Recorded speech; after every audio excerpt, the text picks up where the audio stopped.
Welcome to another episode of Brown and Strong Chicago. My name is Omar Calvillo. I want to thank my guest, Victor Perez, for joining us today. Usually what we've been doing on here, we've been sharing stories of redemption from individuals that were raised in the streets of Chicago. But today we're going to do something different. We're actually going to take a trip. We're going to go southwest to Texas, out there by Houston. So I want to welcome my guest, Victor. Thank you for joining us on here today. Thank you, Omar. Man, I appreciate it, brother. It's a blessing and a great opportunity to just getting to do this with you, man. Hey, man, thank you for being on here. And I actually met this brother here, JC from Brown and Strong. He started doing a Zoom Bible study. I believe it was back in the spring or summertime. Who was it that brought you to the group? Was it your cousin? Yeah, my cousin Rocky, him and JC. I'm not sure how they met, but you know, they've been working with each other, and he's been part of the Bible study. One day he just invited me, sent me a text message, and that's how I got linked in with you guys in the fellowship. Yeah, amen. And there was you guys from out there by Houston and Texas. We had guys in California, Florida, Colorado. One day there was a guy from Australia on there. So yeah, the Bible study, I believe, is still going on. It was on Sunday nights before, and now they're doing it on Wednesday nights. So in case anybody's interested in joining the Brown to Strong Bible study, I'm going to see if I'll be able to put a link to that maybe at the end of the podcast or in the show notes or something. But yeah, hey, Victor, you want to tell us a little bit about yourself? Yeah, man. My name's Victor Perez. I'm from a city called Baytown, Texas. It's located in Houston metropolitan area, about 25 minutes east of downtown. I'm 33 years old. And like I said, man, it's just an honor to be here and to be able to share this testimony with you guys. Hey, and now, do you want to describe that area? You know, I only visited Texas, I think, like maybe twice in my life, but I'm not too familiar. So could you describe that area for those that are not from there, and maybe, I don't know, some of the sights, smells, or things that make that area unique in your eyes? Yeah, no problem. It's like I said, it's pretty much on the east side of Houston. Right across the San Jacinto River, so it's technically Houston, but it's on the outskirts. It's mostly based around chemical refineries, so a lot of people go there for work, and so pretty much that's all you smell. It's chemicals and stuff like that. It's not no wooded area. Like I said, it's just that's a big refinery town. A lot of people always coming in and out to work from out of town, so you meet all kind of people. Where I grew up, it's kind of in the center of the town. My neighborhood's actually called Central Heights. And it's actually located on Texas Avenue, which is a main road that runs straight through the town. So it's very busy. Like I said, it's kind of in the center, so it's a little bit of everything, diverse neighborhood. I literally grew up right across the street from some Section 8 home projects, so, it's that kind of area, Okay, so how would you describe it, like rough? Like give us maybe some stories, like as you were growing up, maybe some of the things that you witnessed that'll paint a better picture for us that are not from there? Yeah. So it wasn't until I was about 9 or 10 till I actually started hanging out with the kids in the neighborhood. I went to a different school. My family had me in sports. So I was always playing, always active, never really in the streets. But, like I said, I live right across the street from the project. So, I would see things and hear things, but I never really knew until I got a little bit older. Started hanging out with the kids in the neighborhood and just really learning the street life. I mean, of course, it's just like your typical hood, I guess. Drugs, crime, gangs, But like I said, I didn't know all that until I got older. I always thought I just lived in a normal neighborhood. Right. Probably it wasn't until you went like maybe somewhere else and seen that, man, it's just not like this everywhere, right? Yeah, to be honest, exactly. But to me, those were normal, everyday neighborhood people I was seeing in the neighborhood. That knew my family, I knew them. But if you live on another side of town, which is nicer, subdivision, you don't see those kind of things. Gotcha. Okay, no, yeah, that's a good way to put it, man. And now I know you mentioned like the family, like how were things inside of the home as you were growing up? Mom and dad, were they in the picture? What was the family like? Well, actually, my parents were married at one time, and I have brief memories of them being together. They divorced when I was about 5 years old. So for as long as I can remember, I grew up with my father. And like I said, in my neighborhood, all my family pretty much lived on one block, from my grandpa's business to my great-grandmother, my grandma, and then my dad's house. So even though I didn't have my mother in my life as a child, I didn't know her. I would go, maybe a few times out the month to go see her. She would come see me. So for the most part, my grandmother was a big part of a mother figure in my life growing up, being with just my dad, Gotcha. My life was pretty normal growing up. Like I said, I had much support since everybody lived on the street. I was always running from house to house as a kid, so I never really went without. I didn't know. I guess I didn't know what having both parents in a household was like. So to me, my life was pretty normal until probably around the age around 11 or 12. Okay. Now, what happened around that age that made you like question like the way you were growing up or like things and like family life? Right. Well, like I said, since I was always running up and down the street, hanging around with different family members, I had an uncle that I was really close with, and he was my dad's older brother. Singer, running around, living that life. And as a kid, I looked up to him, man. I was always around him from the time I can remember. So I used to, ride around with him. He first person introduced me to rap music, and riding around, just having fun. Being with him in everyday life. Whether it's going on dates or being his wingman. I did everything with him. And at around 11 or 12, he got in a really bad car accident and he lost his life. Wow. So from that time, I guess I kind of like the first time I experienced heartbreak and heartache, and then it didn't just affect me; it kind of affected my whole family. Man, yeah, that's rough, yeah, especially at that age, and then being so close with them. What were some of the like the initial effects that, like now that you look back on your life, that you see that it affected you? Like, did it put you like in a different like trajectory in life or anything like that? Like what changed? Oh yeah, definitely. Because like I said, not only did it affect me, but my whole family. And at the time, my father, like I said, he was around, but not really emotionally, more physically. And at that time, he had just went through a separation in his life, and dealing with that, and then the loss of his older brother, he started experimenting with drugs and kind of hanging around the wrong company, which led him to violate, because he was on parole. He ended up violating, getting sent to prison. So like I said, it's just two male figures in my life at the time, just kind of just in the same year, just taken out of my life, really just kind of put me in a whole different mind frame of how life could be, Right. without them. So you lose your uncle in death, and then your dad went to prison. Like, right. Like I know you mentioned he was on parole. So did he do some time previously, like to this incident? Well, that's why actually, that now that you say that, Right. yeah, at the time, like I said, I'm a kid. I didn't really know he was on parole. Okay. But I guess when I was younger, I don't even know exactly what age, but he caught a case, narcotic case. Just I guess he was living that lifestyle at one point in time of his life, and he was on parole for 10 years. So this, like, even though he hadn't lived that lifestyle, in so many years, it still was haunting his past, because his decisions that he made, ultimately brought that back. And it just kind of was like a domino effect, when that happened. I guess, he, like I said, he violated parole. I'm still not sure to this day what kind of case he caught. Right. I just know that he went to prison. Okay, so that was like around 11. Yeah, between 11 and 12 years old. Gotcha. So okay, so he gets taken out. Did he do like a lot of time? Was he like away from you for a while? Yeah, actually, he was. He did about 2 to 3 years. I'm not sure, somewhere around that time. But at that time, like I said, what really changed was at that time he had just got another relationship with a woman, which is now my stepmother, and she was pregnant. She had just moved in with us maybe 6 months. So you got to understand, I hardly know this woman, you know, like, and then when all that happens, of course, she took me in and was raising me in my father's home. But at the same time, I'm just, at that age, you're confused. And, I was already kind of a distant person, distant kid. So I just couldn't really open up to her. And it was just real confusing, a lot of confusion and just, I guess, mixed emotions, Gotcha. So it just kind of led me to venture out into that's really when I started hanging around with the neighborhood kids, being more in the streets and just kind of experimenting with life. Okay, yeah. Could you tell us a little bit more about that? Like, what did you end up doing, or as the years went on, what did you get involved in?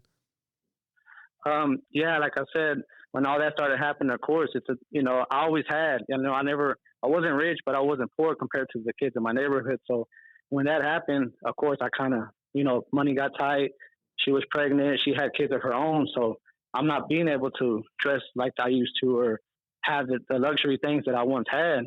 So, of course, I didn't like the lifestyle change. And me started hanging around my friends in the neighborhood.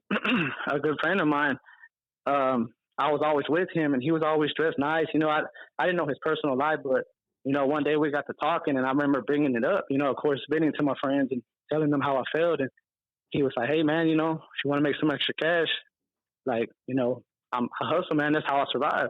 And so next thing you know, he just pretty much teaching me the game, and at 12 years old, now I'm a little kid, but I'm hanging around my friends in the neighborhood are 14, 15. They're already a couple of years in advance doing this. And it just, made me get into that whole street life and venture that way. I never knew what projects were, Section 8 homes. I didn't really know what they went through daily.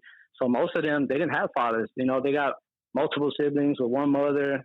So they were already in the mud trying to get money to survive for their own. It was kind of normal to them. And so to me, I'm coming into this and I'm like, I'm trying to prove myself for one, because I'm hanging around these tougher kids and the kids in the neighborhood. And then, like I said, I started making money, and with money comes more friends, and you meet girls, all that little things, that you glamorize when you live in that lifestyle. Okay. Now, as you were like getting like deeper into this, do you end up getting in trouble in any way? I started doing little things here and there. I wasn't no big time, but for a kid, $100 in your pocket every day, that's money, Yeah, that's big, so, right? At that age. Yeah, Yep. so. I did it. I mean, like I said, I just did it really just to make ends meet, like for myself, and to be able to have a little bit of money in my pocket. And then, but yeah, exactly. Of course, it leads to more things in the streets, which is gangs and other neighborhoods, because you start meeting more people, and then you're moving in that lifestyle, which comes with problems and all kind of stuff. So yeah, I started getting in trouble. I started skipping school. I wasn't really a bad kid, but the group of people I hung around with, of course, I'm gonna be whatever they do. I was down. I was gonna do whatever they did. So, of course, I started getting in trouble and experimenting with sex and girls, and I just started making simple poor decisions, man. Just that ultimately led me to end up moving to my mom's for the first time. Yeah, at the age 15. But I pretty much was like in trouble every day at school, and I just knew that if I didn't change something, I knew what could happen. I just seen the spiral. I was always a smart kid. I just made poor decisions, Right. Yeah, there's one thing, to be smart, and also the environment. So you could use that like that wisdom and apply it to whatever it is that in your environment, like to try to get the most out of it, I guess. Right. So like I said, I never lived with my mom ever. And so this was all a whole nother transition for me. I'm 15. You can't tell me nothing at that age. I'm thinking I know it all, being in the streets already. So, right. That was a whole nother experience that I dealt with. Gotcha. So before this, you said you were just seeing your mom, like maybe on the weekends? Yeah, like maybe, because her and my father they didn't have a good relationship. So a lot of times my mom, she would try to reach out to me, but my dad was always like, nah, we got plans, or, he always kind of shut it down. Gotcha. So by the time my dad went to prison, my mom had already remarried and was, doing her own thing. And she would still reach out to me, but, when you reach out and you reach out and you keep getting shut down, I mean, it's only normal that we're human. You're going to kind of ease up on it, So, like, it went from twice a month to maybe once a month, but we did keep in contact. I didn't see her all the time. Gotcha. Okay. So you go over there, you start bringing trouble. Like, how did that go? Like, as far as, like, her marriage, maybe, like, with your stepdad in that house? Yeah, like I said, I was never a bad kid, man. So my grandmother raised me to always treat elders with respect. So I always showed the respect to him, and he's always been a great man to my mom. Like, I've never seen him get out of character, raise his voice, or even, do anything harmful to me, my sister, and my mom. And because I have a little sister that grew up with my mom, but from my dad too. But like I said, so it was always love in the household. But gotcha. I'm living with my mom for about a year. Things are going, so they're pretty good. I'm living in a better environment, so I'm not getting in no trouble. And then, just as things are kind of getting normal, I'm kind of adapting. My dad gets out of prison. So first thing he does is get a hold of me, contact me, and he's telling me, hey, I'm home. Like, I'm ready for you to, like, pretty much is trying to make up, because this whole time I haven't really been talking to my dad. I kind of felt some type of way. He might write me, but I wouldn't write him back. Oh, yeah? I had a lot of resentment towards him. So, of course, it's my dad. That's all I really know. So when he comes calling me, eventually I gave in, and I'm like, all right, I'm going to come back home. So, and me and my mom actually got into a little argument about it, because she knew. you know, as a kid, I'm not knowing what I'm getting myself into, but she knew, like, don't go back. I can provide for you better here. Right. You know, it's better school, better environment. But, you know, like I said, all I know is my dad. So I'm like, nah, I can't do that to my dad. Yeah. So I moved back.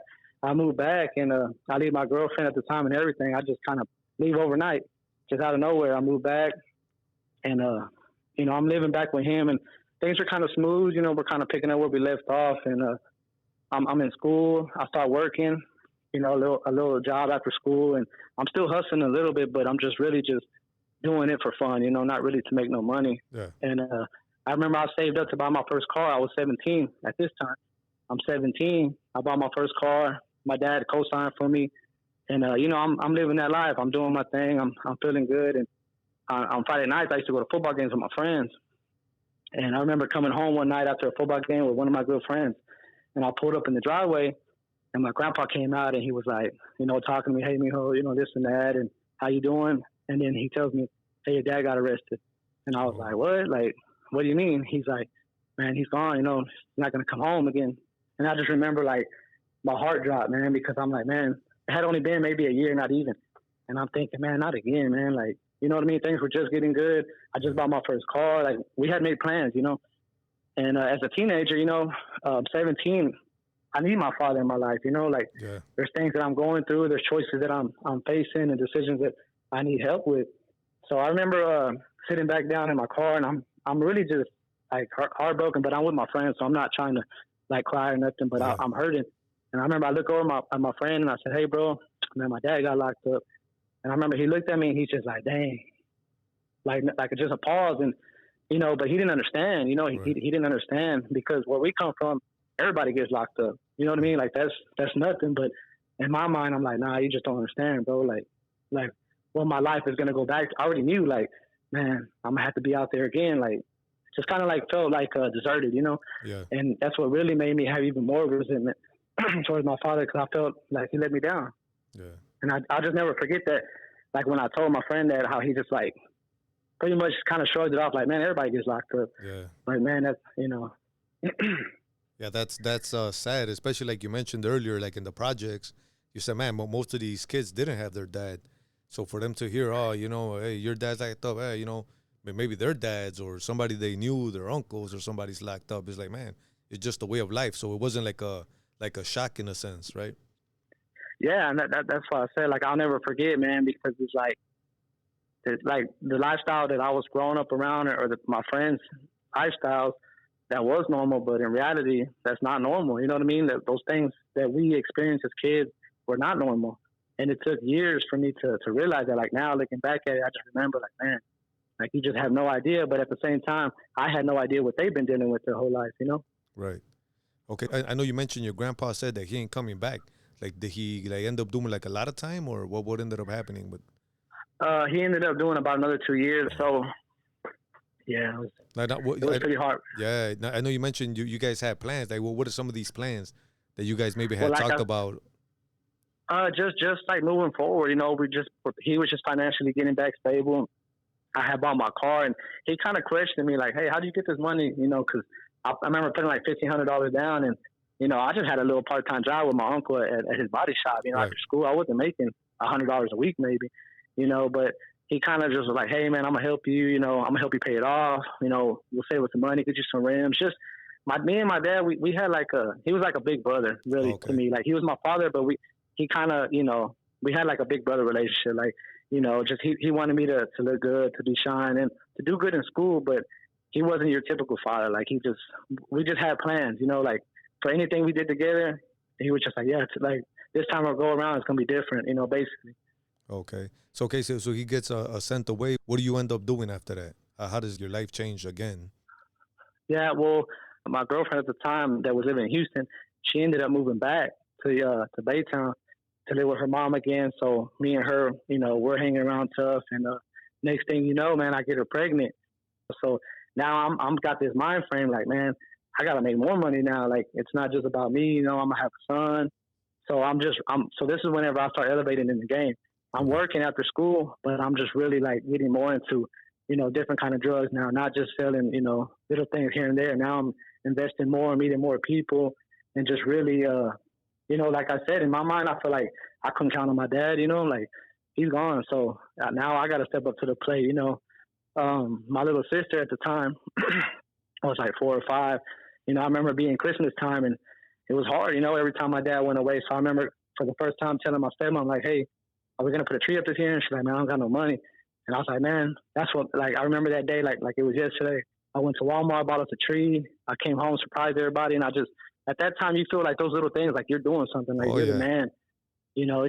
It was just important. Just because my little sister as a kid, I never went without a tree, and I just was like, man, I don't want my sister to go without a tree because of a decision my dad made.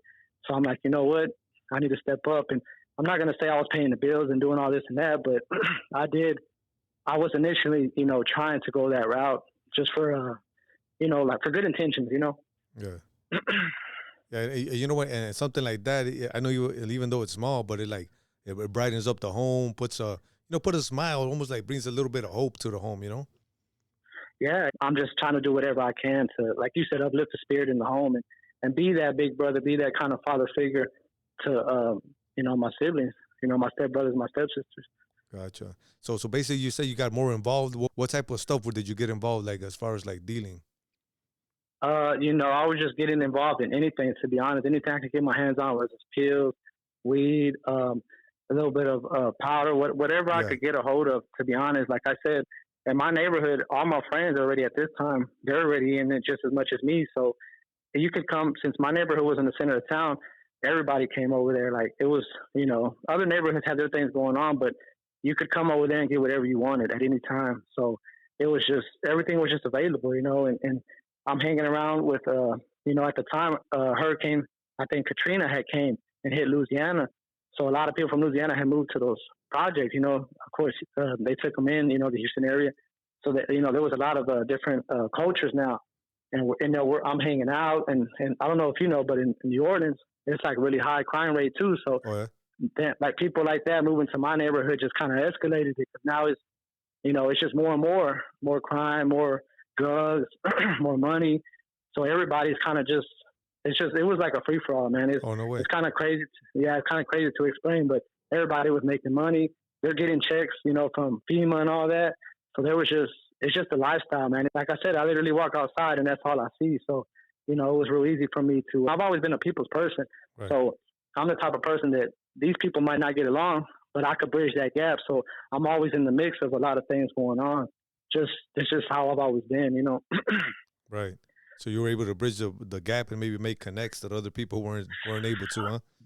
Like I said, I just always had naturally that gift with Yeah. people, like made them feel comfortable, made them feel welcome, because I always knew if I want to make money, I got to be friendly, like in a sense, I got to make these people feel comfortable if I want them to buy from me. I can't just come out here all rough and try to handle them, because then they're going to be scared. That's just not good business. So I always had that gift, with people. Gotcha. Oh, okay. So how long does this go on for? Yeah, well, like I said, since I was going to a different school, which was a nicer environment, I ended up, I was selling pills at the time. Xanax was real big. And this was like '06, '05. And I get caught at school, man. I get caught at school. I get set up. They catch me. And this was the first time that I had really got in trouble with the law, like, dealing with drugs. So I was 17 at the time. So in Texas, you're counted as an adult. So they took me downtown. Mind you, I had never really been to jail like that, just here and there. But now I'm downtown in the county, and it was an experience, man. Because like I said, I'm 17, thinking I know it all, but now I'm in jail with grown men, Yeah. facing real charges, all kind of crimes from all over the Houston area. And I ended up getting bonded out. It was no big deal at the time, but I got kicked out of school. I had to go to an alternative school, and once I finished that, I ended up I had to do a little sentence for that, which was like 2 weeks. But 17, Okay. 2 weeks feels like a year. So when after them 2 weeks I came out, I just never went back to school. I just kind of made up my mind. I was like, you know what? At this time I was gonna have a kid in less than a year. So I told myself, you know what? I need to get a job and forget school. Like pretty much I had that mindset, like a fool can't get paid in school. Like I need to go get a job and I need to hustle and really become a man, because I'm gonna have a son pretty soon. And to be honest, the drive that made me have that mindset was my dad let me down. I'm not gonna do that to my son. That's just at the time how I was thinking. really not knowing what I'm thinking or what I'm saying, but that's just how my mind was. Like, I'm gonna do something for my son. I'm gonna make sure he's not without because I know how it feels. And yeah, so I get kicked out of school, and I'm living this lifestyle, which I end up having a son, and I'm working with my uncle at his body shop, but I'm hustling more now after work, which, like I said, of course, is going to bring more problems. It brings beefs. It brings girls, and I started messing around with other women because it's going to come. Right. And nobody wants to say no. To be honest, I didn't know how. So of course, it led to personal problems between me and the mother of my son, and then it just beefs come with it. And next thing you know, you're really in the streets. Guns come, fights come, and at that time, I got a lot of friends, and I got a lot of pride and ego. So I'm not gonna let nobody disrespect me or come to my neighborhood and all that. So of course, I ended up getting into some serious beefs with some people, and some situations happened where there was guns involved, and I just realized at that time, like the next day, I was like, man, you know what? Yesterday was like almost a dream, like a movie, because I knew at that time of day that I could make a decision on the spur of the moment, and it scared me because had something went wrong that day, I might still be in prison right now, Yeah. So at the end of the day, when I experienced that, it made me kind of just ask myself, like, is this the life you want to live, or do you want to end up like your dad, or do you want to do something with yourself? And at the time, my mom had moved to Pennsylvania. Okay. That's where my stepdad's originally from.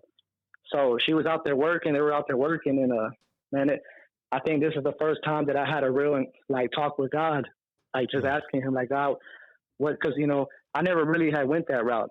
I always grew up in a Catholic home, but as a teenager, I kind of strayed away from it.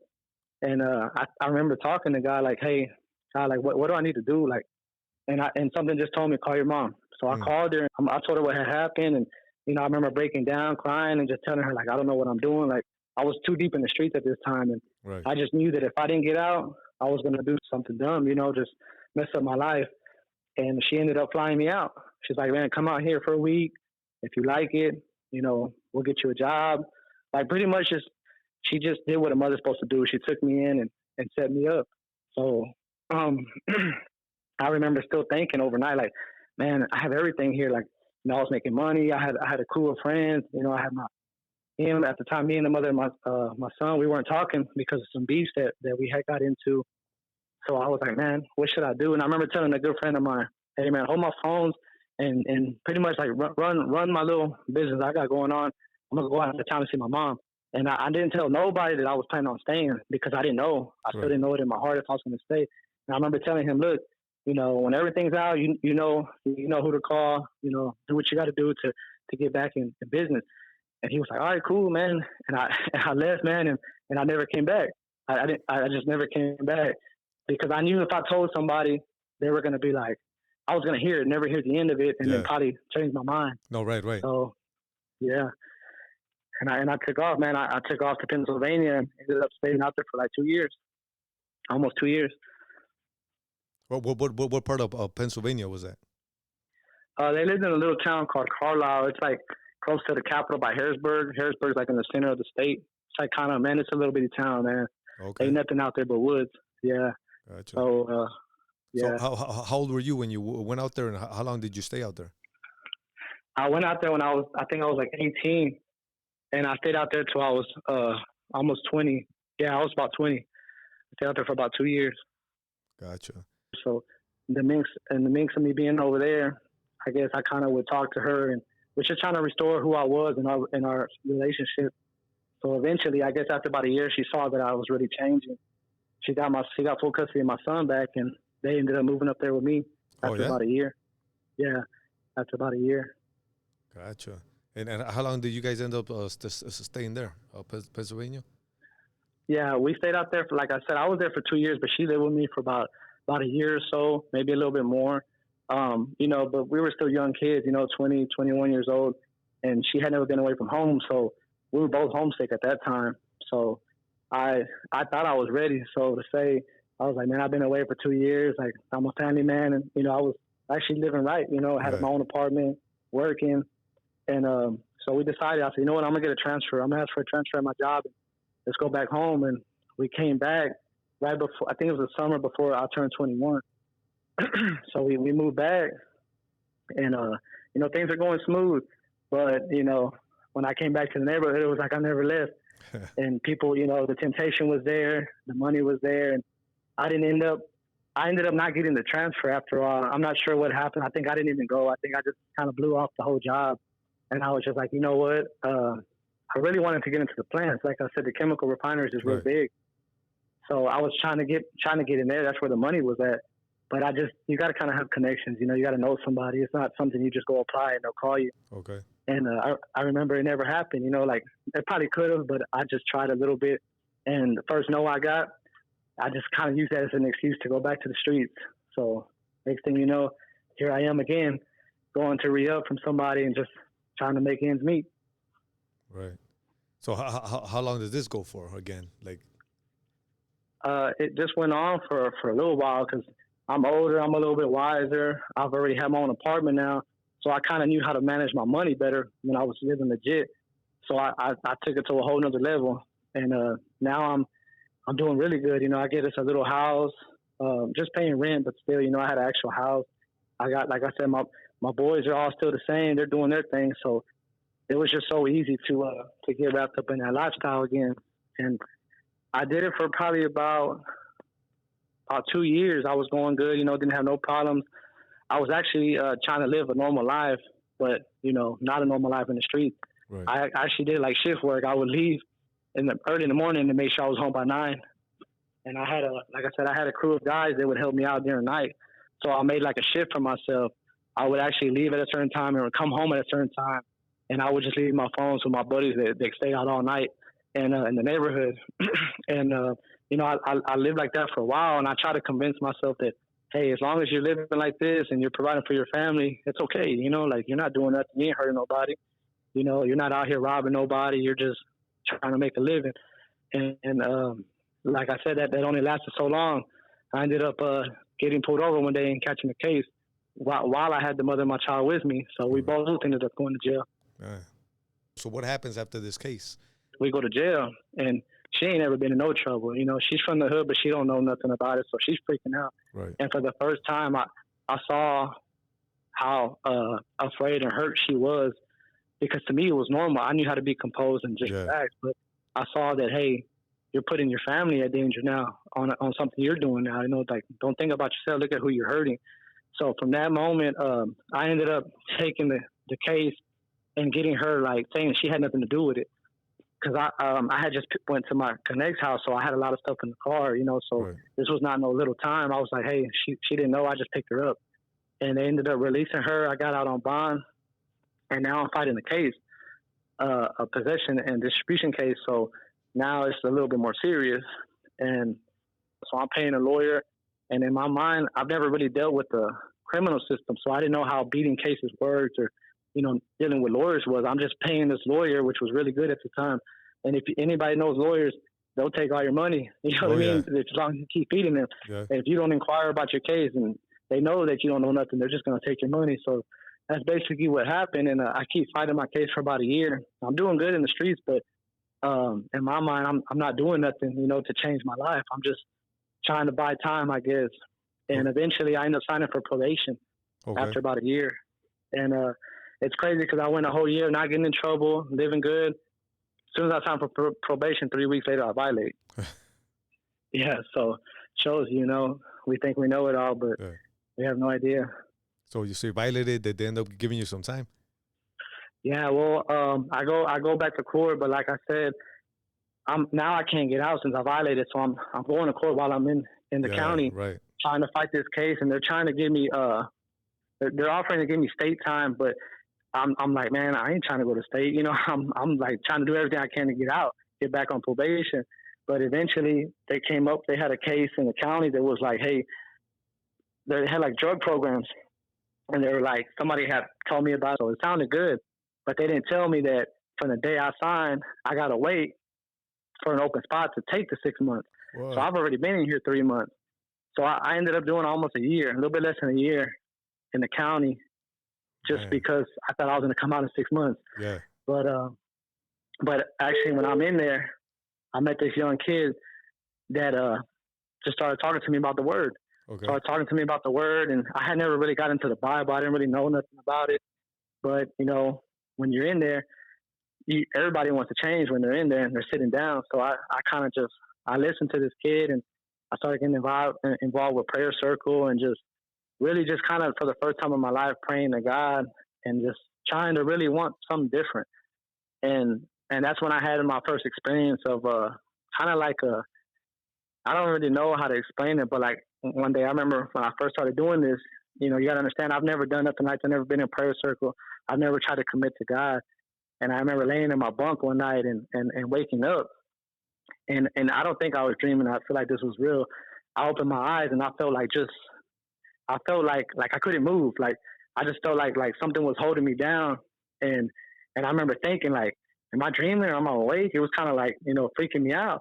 And I remember like trying to move until I eventually fell asleep. And when I woke up the next day, I was scared, like, man, what was that? Like I never experienced nothing like that. But to this day, I didn't really ever tell nobody, but I feel like the enemy was just trying to scare me, like, man, because he had me for so long in the streets and doing things that I shouldn't have been doing, and me trying to actually learn about God and get involved in the Word. I felt like he didn't want to let go of me, like he was holding me down, like don't, you know what I mean, like trying to intimidate me in a sense. Yeah. And it kind of touched me different because I was like, man, like what was that? But I kind of blew it off. And I just knew, I knew like, man, I got to get in the Word. Like, I need to listen to this. Like whatever that was, I want no part of it. Right. And I actually started getting involved and going to church in there and just really just for the first time, kind of listening to the Word of God. Okay. And so like, I started getting more involved in prayer circle. I would kind of like bring people into it. Like, hey, we're going to do prayer circle. You want to get involved? Right. And, like I said, I still didn't have no plans of doing it when I came home. It was kind of just a temporary thing. And so this went on for about 6 months, and I remember reading this book called The Purpose-Driven Life. All right. And somebody gave it to me in there, and that book just really touched me the whole time I was in there because it made me start really thinking about what is my purpose in life. Like, like why has God got me here? Like what am I gonna do when I get out? I had never even had those intentions. I never even thought about next week. It was always just about, hey, how much money am I gonna make today? Am I gonna have money to pay rent tomorrow? Like I always live day by day. And for the first time in my life, I was thinking about the future. Right. So I just, I guess God was barely starting to work in my life, and I didn't realize how or why. And then I ended up coming home, and for the first time, I knew that when I came home, my daughter was 3 months old already. Mm. And man, when I saw her and I held her for the first time, I just knew right then and there, especially with my son too. He was like 5 at the time. I told myself, like, man, I'm never gonna leave them again. Like I can't do that. Like it was just something, just in my heart. Like I just couldn't abandon them again. I didn't want them to go through what I went through. Right. And so, like I said, from that day forward, I got a job. I started living with my in-laws, and I just started working, man. And eventually, I saved my money to where I bought a house. I lived with them for about a little bit over the year. We were actually living good, living a normal life for the first time. We moved to a nice part of Houston, away from the hood, and just away from all our friends pretty much, and we kind of just started off fresh. It was a good deal for a few years. Okay. Now, did God play a part in your relationship in these 2 years or no? Like, were you guys going to church or no?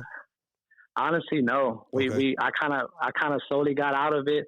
Like I knew God did something to me in there, but I didn't know I was supposed to stay with it. Like I didn't know I was supposed to follow it. I just felt like, okay, he changed me. Now I'm gonna be a better person. I thought that's how God worked at the time. Yeah. Like, he got me through that situation. I'm thankful, but now I got to get back to business and do what I got to do, but the right way. But I was still leaving God out, Gotcha. Okay. So you guys are together 2 years. Let me ask you this. What ends up happening that leads you back to seeking God? Okay. Well, so like I said, we ended up living good for a few years, and eventually, like you said, without God, man, temptation's going to come. So I ended up messing around, man. I started messing with other women and getting in caught and just pretty much feeling like, hey, man, I work hard. I could play, like I had that mindset still, I wasn't a godly man at all. So I didn't have no heart in a sense, no compassion towards my partner's feelings, or heart. I just was trying to fulfill my own selfish desires. And I ended up getting caught cheating and losing my family. Mm. So the mother of my children, we ended up splitting up. And at first it was okay. Like I was like, you know what? I got my house, I got a job. I don't like, pretty much I'm good with or without you. You know, like I said, selfish desires and being selfish. Period. So we ended up splitting up. But you know, all that fun only lasts for so long. So when reality started to hit, it was kind of too late. I had been doing that for years, and I guess she just figured like I was never going to change. So. Right. You know, that's like I said, when separation really hit me and I really realized I lost my family, I started like slowly I started smoking weed and, you know, partying a little bit here and there, and I was still working. But at this time, I had got a job in the refineries. I had finally got a great job opportunity. But if anybody who knows the refineries, you get randoms all the time. Okay. So you mean random what? Oh, random drug tests. Gotcha. You know, you're dealing around a lot of construction, but it's a lot of, you know, dangerous equipment and chemicals and stuff. So you get randoms all the time. So like I said, I'm going through separation. I'm still going to work, but mentally I'm not there. I'm getting high after work, hanging around some of my friends in the hood. I'm trying to do good, but I'm playing both sides of the field. Yeah. And eventually I get a random. So now I lose my job.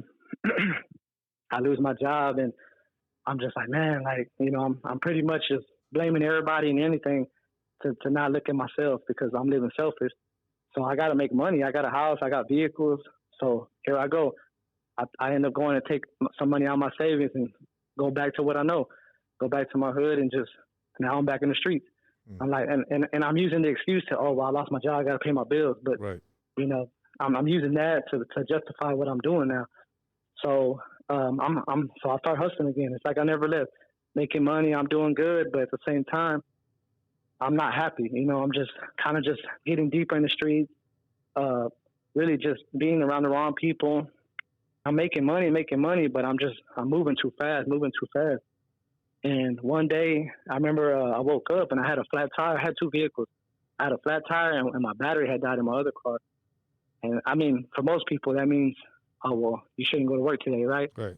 But not me. I'm like, man, I got to get the money. So I'm making phone calls. I get a ride to work. And when I come back home, I call a buddy of mine, and like I said, he was working for me, and he's like, hey, such and such wants me to take this to him, but, you know, I don't like this guy, and every time I go, it's always a problem. So I'm trying to be the middleman. I said, you know what, man? After a few phone calls, I said, look, just come pick me up because I don't have a car. I said, come pick me up. I'll get off and, you know, do whatever we got to do, and then just bring me back. And he's like, cool. So I remember I was already in bed because I had to work the next morning. I'm already like comfortable in some shorts and a t-shirt. I'll throw on some chanclas and I go outside. And at the time I was at my dad's house. So I remember seeing my stepmom and my brother outside, but I don't even speak to them. I just get in the car and burn off. And man, not even a half a mile down the road, we get to a stoplight. We make a right. And I'm texting the guy like, hey, I'm almost there. Before I knew it, man, I woke up and we had been in a car wreck. We had been on a head-on collision. Ooh. And I guess I had knocked out. I didn't even see it coming.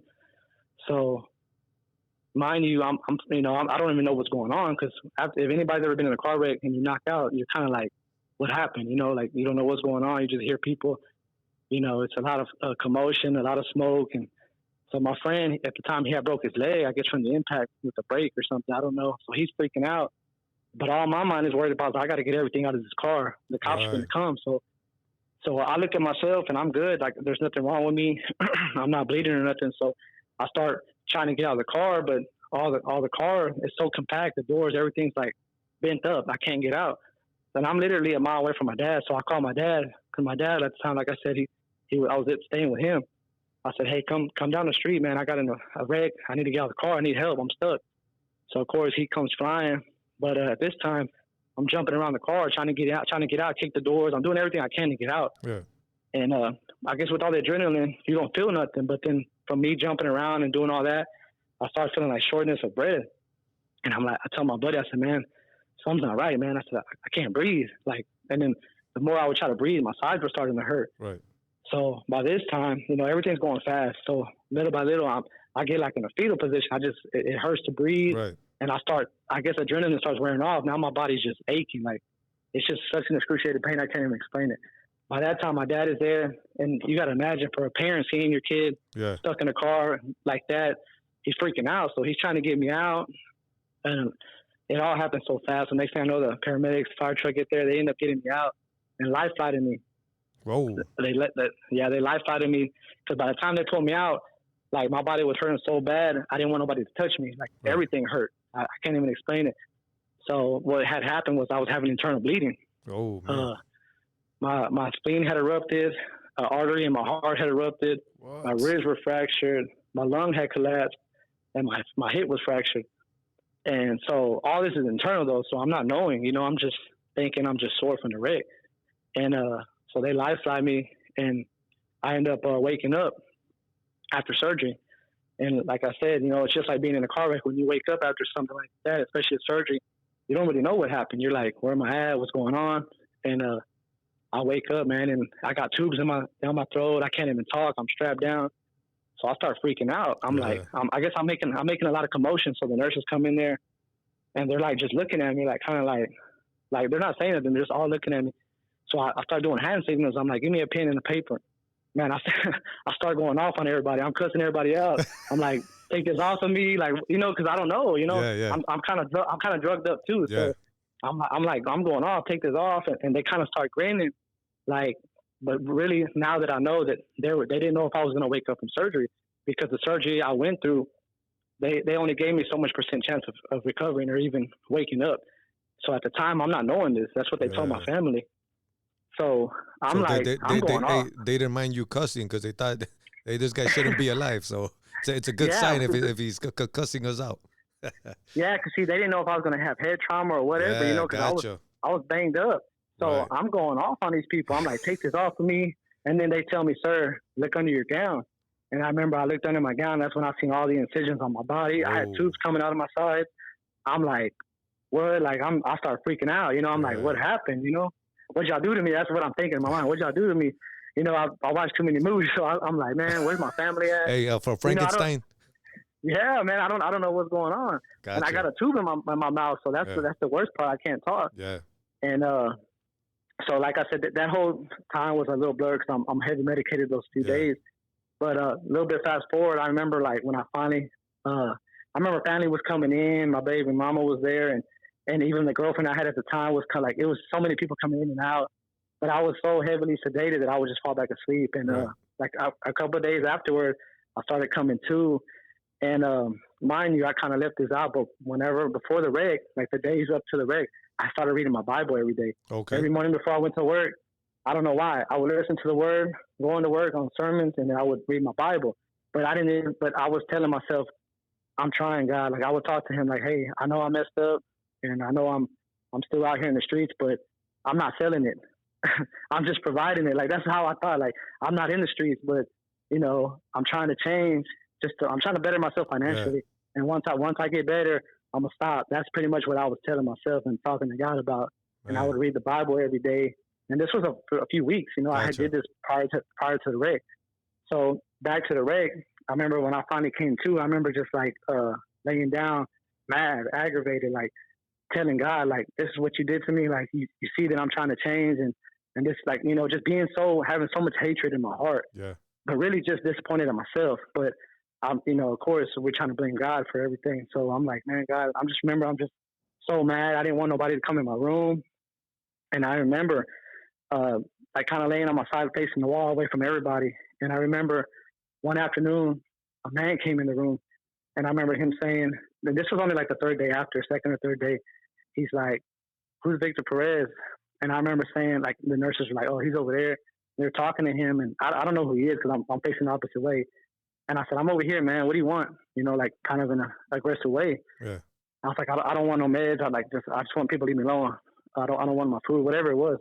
And he was like, he just started talking to me. And to this day, I never saw that man that day, but I just was listening to him. And I remember him just talking to me. But what hit me was he was like, hey, man, I don't know nothing about you. He's like, but God told me to come talk to you. And he's like, since you've been here, he's like, that emergency room or the waiting room has had over 50 people just here since you got here. He's like, so I don't know who you are, but you must be important. And I remember he just started talking to me, and I was just like, who is this guy? But, I'm so mad and aggravated. drugged up. I'm not trying to really hear, but I'm listening. And he's like, brother, like you got something special, man. Like you're here for a reason. That surgery you went through, you shouldn't be here. He's like, but these people are here for you. He's like, there's some people in this hospital don't even have one person here. Like he was just telling me, pretty much what I should be thankful for. And anyway, at the end of the conversation, he's like, I just want you to know that I'm the deacon of this hospital, and I just thought I should come talk to you. And he left. And I never turned around. I never said nothing to him because I was just like, I wasn't trying to hear, but I was listening. Yeah. And then, I've only shared that with like a few people because at the time I didn't, I guess it's so to say, I didn't really believe into God like that. Right. So, but I remember from that day, I never was aggravated again in that hospital because what he said, I'll never forget. Just knowing that many people were there waiting for me because they were told that there was a chance I wasn't going to recover from the surgery. And I just remember thinking like, man, here I am being so mad at the world and the nurses and being rude to everybody, thinking that playing a victim, that nobody, poor me, why me? Right. And there's people out there that stopped their whole life for me. Yeah. You know what I mean? They're here waiting to see what's going to happen to me. And I'll just never forget that, Hey, man. And you know what? Sometimes we take things for granted, the family, the love that we have. And like the guy told you, the deacon, like, man, there's people in this hospital haven't even got one visit, And here you are, like with 50 people, man. That just shows you, man, the love of your family and the love of God. I love what you said. That, man, that God sent me to tell you this, right? Yeah, okay. And like I said at the time, I'm not even thinking like that. I don't even really know what to believe no more because here I was praying to God and listening to the sermons and reading the Bible, but yet every day I'm picking up money from people that are selling drugs from me. But in my mind, that was okay because I was doing it to better myself. That I'm not the one doing hand-to-hand transaction. I thought it was okay, but in reality, I'm still hurting people because I don't know where those the customers are getting their money. They might be stealing from their hardworking family, or they might be robbing, or they might, drugs that they're doing might be taken away from their kids. You know what I mean? Like there's so many situations I could put on them. Yeah, they could say what they were doing, and it's coming from me. It's definitely what they call it, like a trickle effect. When you throw a pebble in the pond and it just begins to spread. We might think I ain't hurting nobody, but down the line, like you mentioned, somebody's father or mother is hooked on drugs and the kids are suffering and things like that we don't think about, Yeah, exactly. I mean, and you don't think about it. When you're a drug dealer, you're living that life, or you're in the street. The sad thing is that we're some of the most selfish people because we ain't thinking about nobody else. Right. You don't know all you want. You're like, I don't care where you get the money from, just bring it to me. That was my mind frame. Yeah. Just bring it to me so I can do for my family and for my kids. Yeah. I got my kids wearing J's and the best stuff every day, but I'm taking away from somebody else's kids. Yeah. You know what I mean? Pretty much. Gotcha. But okay. You don't look at life like that. Yeah. So how much time did you spend in the hospital, and what happens next in your life? Okay. Well, I ended up staying in ICU for like 2 weeks. And then I got moved to another room for about, for about another week. It wasn't that long, to be honest. I remember one day I woke up and I was like, I remember seeing like a silhouette standing over me. And like I said, I've only told a few people this story because I don't really know if it happened, but I know I saw it. And I remember seeing a silhouette standing over me because, when you wake up and you're kind of sleepy, everything's blurry. And I remember I just saw a silhouette and I'm thinking it's a doctor because he's like, hey, I'm Dr. such and such. He's like, how you feeling today? And which was normal routine. They would ask me all the time. And I'm like, I'm doing okay. He's like talking to me. He's like, well, I just want you to know that it's not looking good for you. Probably not going to make it. And I remember like, I was just like, what? You know what I mean? Like, right. I kind of just like, what do you mean? And so I woke up and I remember like trying to like clear my eyes because it's still blurry. And he's just like talking to me. He's like, well, have a good day. And he just like walked out. And I remember thinking like, did he just say I'm not going to make it? Like, you know what I mean? People might hear that on movies and see that, but when somebody tells you that, it's like, it hits you different. Like everything you ever thought about, forget about it. You know what I mean? All the madness and aggravation I had went down the drain. I was afraid for my life at that time. Yeah. And I remember like a few minutes later, my dad came in the room because my dad, that's one thing about my dad, man. He stayed with me almost every day. He was the only one that was there every day. And he came back from, I guess, the restroom or getting something to eat. And he was like, and I remember I was bawling, man. I was crying my eyes out. And he's like, what's wrong with me? He was like, what happened? And I just started telling him, like, man, this doctor just told me I'm not going to make it. Like, I'm freaking out, you know, I'm telling him, and he's like, who? Like, what doctor? Like, and he's like, I didn't see nobody. I'm like, man, somebody was in here. They just told me I'm not going to make it. And I was just like, that's why I said, in my opinion, somebody was there, but I don't know if it was a spirit or a real person, but somebody was telling me, like, you're not going to make it. Like, right. And I remember they called the nurses, and they're like, you know, they was a big deal because my dad was like, he don't know if that really happened. Yeah. He don't really know if that really happened or what's going on. And I remember bawling for a while, man, just because for the first time in my life, I realized I was afraid to die. Yeah. Like, you know, everything led up to that. I used to be this tough guy, I didn't care. All that went out the window. From that moment, I was like, I don't want to die. Like, for one, because I knew I was living in sin. And that's the most important thing that was touching me. Like, I'm not right. I can't die. You know what I mean? Gotcha. Like, I just kept thinking that, like, I'm not ready to die yet. And, you know, so that was another experience that I had in the hospital that I just never will forget. Yeah, that's you deep. know? Yeah. Okay, so what happens next?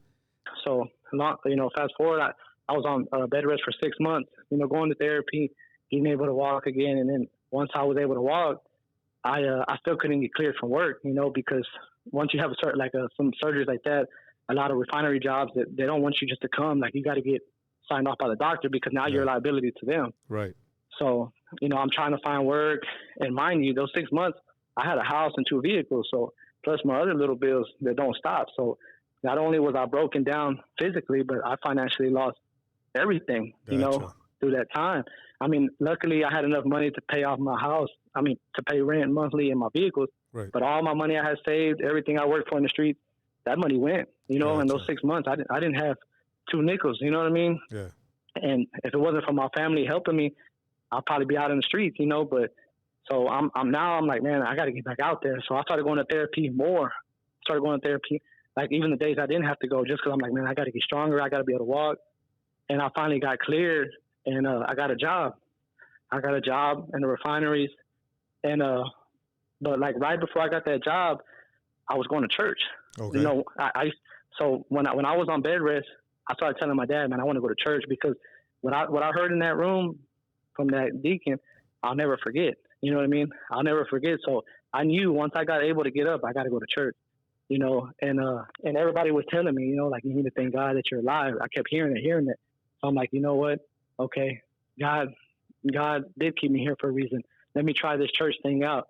So I started going to church, and just one day I heard these younger kids talking about a youth group. They're like, hey, if you want to come to youth group, come check us out on Thursday night, this and that. And like, it hit me. So I told my dad, man, when I start walking, I'm going to go.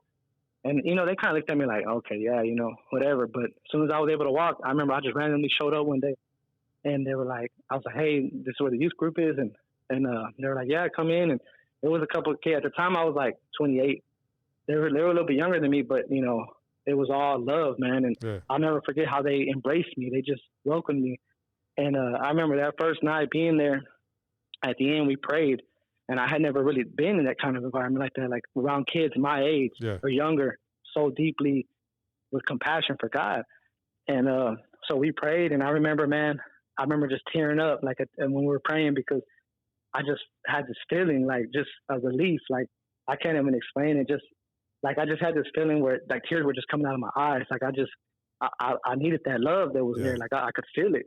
And I'll never forget that. So what happens that leads you, like, to, like, fully commit to God, I guess, or, like, to really seek Him? I know you mentioned this started it, but, like, did something happen that gets you back?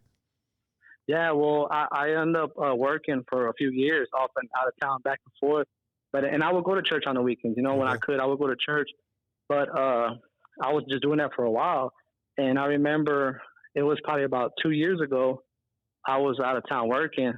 And I was always just like, from that point forward, I just work. I was never around my family. I was just always like, man, I got to get back right financially. And I kind of strayed away from the family. And me and my dad had fell off.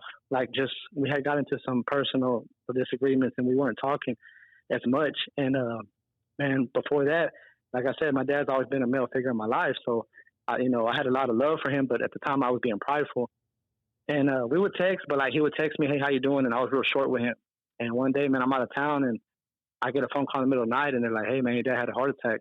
Mm. My sister calls me, and I'm thinking I'm dreaming, so I just hang up the phone. Like, I ain't trying to hear that. And she calls me back, and she's calling me, and I remember like not wanting to answer it. So I answer, and I'm like, "What? Like, what do you want?" And she's like, "You need to come home. Like, dad just had a heart attack. Like, he's gone. Like, not he's had a heart attack in the hospital. Like, he's gone. He died." And I remember Mm. thinking like, "What?" Like, and I remember like I just felt like I couldn't breathe. Like, it just hurt so bad. And so I'm like, I forced myself to go back to sleep, and I'm thinking it's just a dream. And I end up going to work. I get up, go to work. I'm not looking. I'm not even paying attention to my phone. I'm like, "Nah, this can't be happening." And but you know, as the day started going, the morning was going, I was getting more calls and phone text messages, and I'm like, man. So I end up early now coming home, and I'm thinking I'm still not believing it till I got to Right. my dad's house, and I seen all the people there, and it just was like unreal. So when I got there, I'm just like, man, like how did this happen? It was a tragic experience for my whole family. Right. So from that point forward, I'm like, man, never again am I going to separate myself from the family for money, because look what I've been missing this whole time. So I ended up moving back home, working, and I moved back home, but I'm still working out of town, going back and forth. And one day, I ended up meeting somebody, getting in a relationship. Mind you, I've been messing with girls this whole time, but I'm not in a serious relationship. I'm just living life pretty much on the road. And so I meet somebody, and we get into it starts out pretty fast. We kind of get into a relationship. Everything's going good. And for the first time in my life, I'm like, man, maybe this is, okay, my life is starting to really fall in place now. And I remember at the time I was like, not even looking for nothing, trying to get back into church really and just work. But, things happen, and slowly but surely, again, here I go. I started getting out of church, and the relationship, it was for about a little bit over a year or so, but towards the end, I started like really falling for this person. And, of course, it was actually opposite, from the beginning to the end. And things ended up working out. And so at the end, I remember thinking like, man, here I am trying to be a better person. What do I got to do? You know what I mean? But mind you, I was going to church. I stopped during this whole time. Like, I would go Right. every once in a while, but I wasn't who I needed to be. Like, I would go to work and do what I had to do, but I would still party every once in a while. I might smoke, here and there, Right. or mess around with girls when I could, even when I was in a relationship. So I'm like, you know what? I kind of like went through the depression mode, and I was just like, what is my life? Like first I lose my dad, and mind you, right before me and her broke up, I had another uncle, my dad's brother. He got COVID. This is around the whole COVID time. Right. So when he gets COVID, he's like the only male figure pretty much in my life, and he ends up dying. Oh. So from COVID, so man, when that happened, I was just like, man, like I kind of was just like, man, like what is my life? You know what I mean? Like Right. how does this all just keep happening? Like first I kind of was kind of like the same thing with my dad. He got out of a serious relationship, and now my uncle died. So I had the choice to either go the same route my dad did, like versus like getting drugs and go back into that lifestyle and kind of just give up on life because of what I'm dealing with. But I was like, and I started hanging around my old friends. I started getting high. I started drinking, and I don't even drink, but I just kind of was trying to just get out of reality, block my Right. mind. Yep. And no matter how much I smoke or drank or what I would do, I kind of separated myself from the family because I was embarrassed, because here I am in this relationship, everything is good, social media, and I was like, man, I can't go around my family. Now they're going to think that I'm a failure. They're going to think that something's wrong with me, because Right. it was kind of like the same events kept occurring. And so I'm just like, man, you know what? I'm just going to cut everybody off. And I was like in a depressed stage, man. I was just depressed and sad. And, man, I just started praying to God. I started going to church. I'm like, you know what? I'm going to stop drinking. I'm going to stop smoking. I'm just going to go to church, and God's going to help me. It's got to be, because there ain't nothing else. Like, there's nothing else for me. Right. And I started doing that, but I'm not going to lie. Every once in a while, I'll smoke a joint, or I might, Right. go out, but I'll be like, it's cool because it's just one, God knows that I'm going to church. I'm doing right. And I actually started volunteering in my church, being an usher, doing the collection, because I don't know. I started meeting people. The more I would go, I started meeting people, and opportunities started coming to me. And they're like, hey, man, why don't you come do this? We always see you here. I'm young and I got a lot of tattoos, but in the church, when they see that, like sometimes people like me got to step up, because there's somebody else like me that's afraid to step up. But if they Right. see you getting involved and being an usher, greeting people at the door. Hey, how you doing today? Thank you for coming. Whatever it is you can do, we got to do it because, like I told you, I've always been a people's person, but I just was doing it in the streets. So I started telling myself, like, you know what? God's bringing all these people to me at church. Why don't I just get involved? Like what do I got to lose? Like I like the energy there. I don't need to go to the hood no more. Instead of going to the hood, let me go to the church. Gotcha. So I started making the transition, but like I said, I would still play here and there when I wanted to. And one day my mom called me and she's like, hey, the family's going to have a barbecue and they're going to have a big party. So I don't really want to go around. But something kept telling me, man, just go. So I ended up going. And, like I said, I told you that my cousin Rocky, he's the one that introduced me to JC and to the whole Bible study group. Well, me and Rocky, we grew up as kids, tough in the streets, but I hadn't seen him. I hadn't seen him in over a year.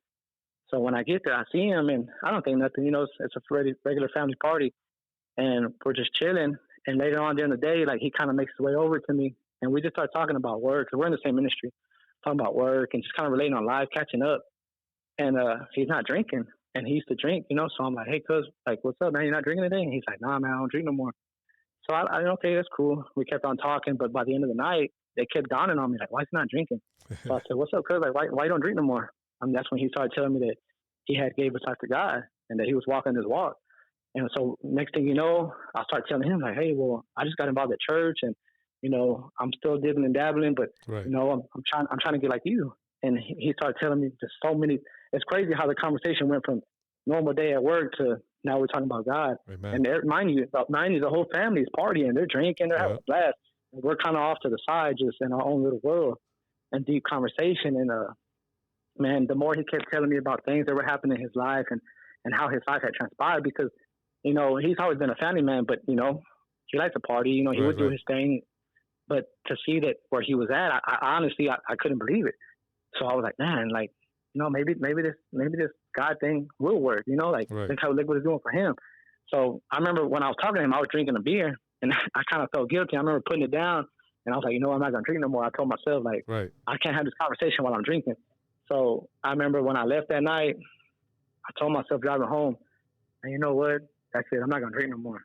Like, I'm gonna try to walk this walk like him. Like if I'm gonna do this, if he could do it, I could do it. Because growing up, he's like a year and a half older than me. But growing up, my cousin was in the streets too. And when I was growing up, I looked up to him as a cousin, like as a big cousin. Like everything he did, I wanted to do. So he kind of still had that impact on me. So I was like, you know what? I'm gonna do it too. And little by little, we would talk. Send messages every day, kind of uplift each other. And one day, I got done volunteering at church, and he's like, hey, cuz, we're gonna have a Bible study meeting, a group Zoom meeting. Like around 7, if you want to join. And the first thing, I'm not going to lie, the first thing I thought was like, oh, man, I don't do Bible study. I don't know nothing about that. But then when I was driving home, I said, you know what? I texted back. I said, you know what, cuz, send me the information. I'm going to join in with y'all. Right. And then next thing you know, I think that first day, I don't think you joined in. But I met Dean and Mr. John Humphrey. And I don't even think JC was there. It was a couple other guys. And then I was like, you know what? Like after the Zoom Bible study, I had never did nothing like that. I was like, you know what? I heard some of their stories and just hearing how their week went and things they had overcame that week. And I remember thinking, like, man, I'm not the only one. Like, I went through something similar that week. So I went through something similar.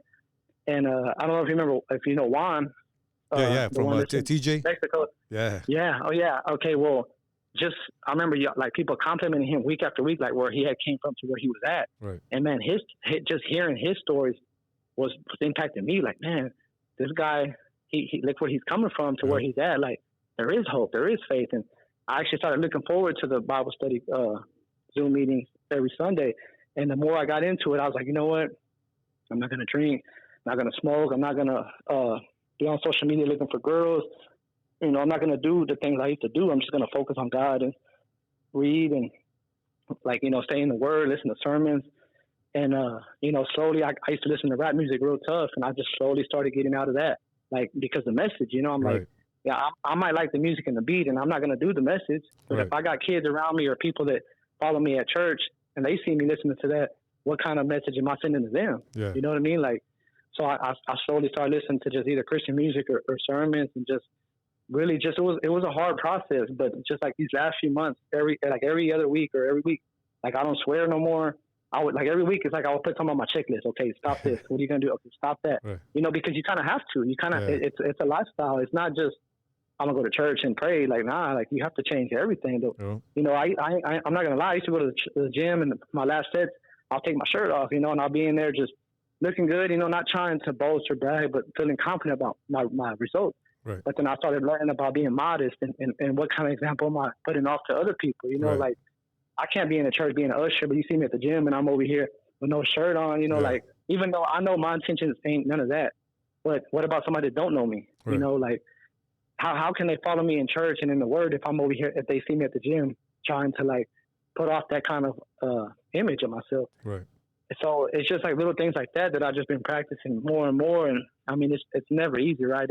It's a tough road. Right. But when you start believing and seeing things happening and having faith and touching other people, like there's a couple of guys I work with now, they go to church with me, like just, and I never influenced them on that. It's just, we have to lead by our example, by our leadership, like not by your words, just by your actions. Yeah, but by the way, you live out your life.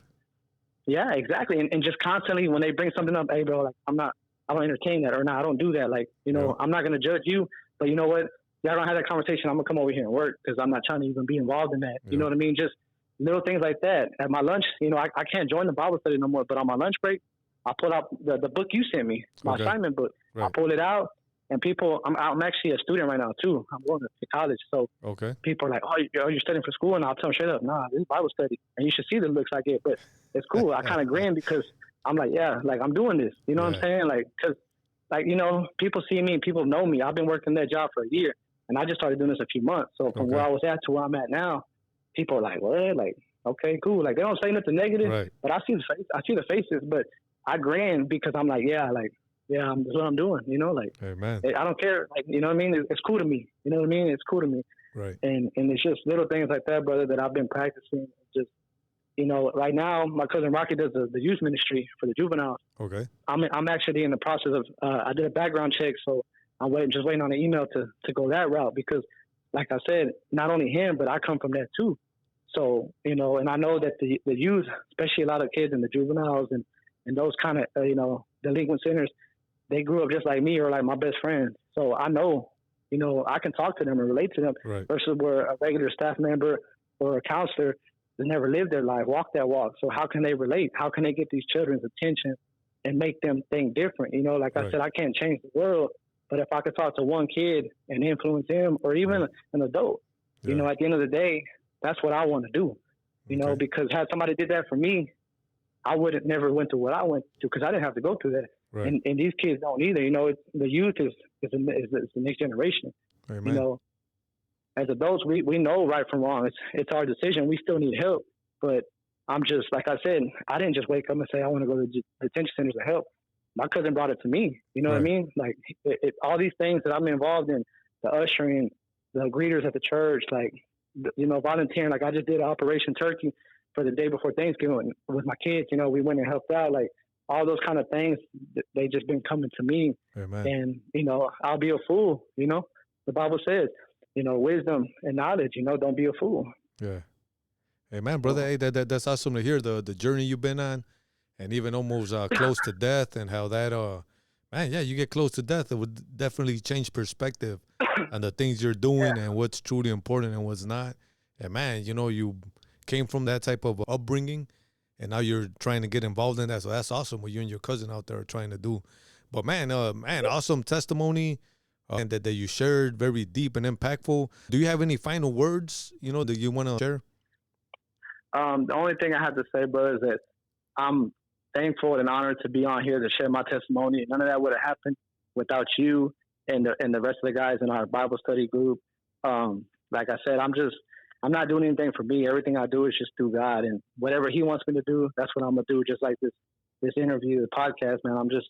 Every day I just try to remind myself to do His will because it's so easy to want to do my own. But, I've done my own for years and you just heard my testimony, what it got me. So without God, I wouldn't be doing what I'm doing now. Amen, brother. Hey, you know what? Do you mind if you close us out in a prayer? No, that's awesome. Amen. Okay.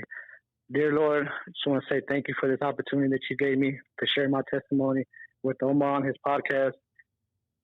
All I can do is hope that somebody out there can relate and maybe change their mind or change their way of thinking. Because I know at times I even need that advice. I need those words of wisdom and knowledge, but only through you can we give it. I don't want no credit for none of this. I just thank God and just ask that you touch somebody, God. May this testimony and the testimonies on his podcast touch somebody in any kind of way they need. I just ask that you pray for us, Lord. Watch over us, our families, our loved ones, and all our brothers and sisters in the world, because we need more love and compassion out there. For without you, none of us will be here. So I'm thankful for everything you have given me. In Jesus' name I pray. Amen. Amen, amen. Thanks, brother. Thank you very much for your time and for being on here. Hey, you know what? Real quick, like to anybody that might be listening to this, that might be out there in the Houston area, can you share what church you go to? Yes, I go to St. Mary Magdalene. It's in Humble, Texas, on the northeastern side of Houston area. But I also go to Family Faith, which is in Baytown, Texas, on the east side of Houston. And they're both great parishes. They're you can look them up on YouTube to see their services, or you can go on the Google website to find out the mass times and any other information you need. Yeah, amen, amen. All right, brother, man. What was the name of that ministry that your cousin's involved in that you're trying to get into? It's a youth ministry. It's in the Houston metropolitan area. If you go on Google and you just look up youth ministries, a whole bunch of them will pop up. But there's one that's in the Houston and Galveston area, and that's the one that we're currently trying to get involved in. Well, he's in. I'm trying to get involved in. Okay, amen, brother. All right, Victor, hey, thank you very much for your time. We're going to close this out. Thank you for joining us on another episode of Wrong to Strong Chicago. Matthew 4:16 reads, "The people who sat in darkness have seen a great light, and upon those who sat in the region and shadow of death, light has dawned." My name is Omar Calvillo. I am Wrong to Strong.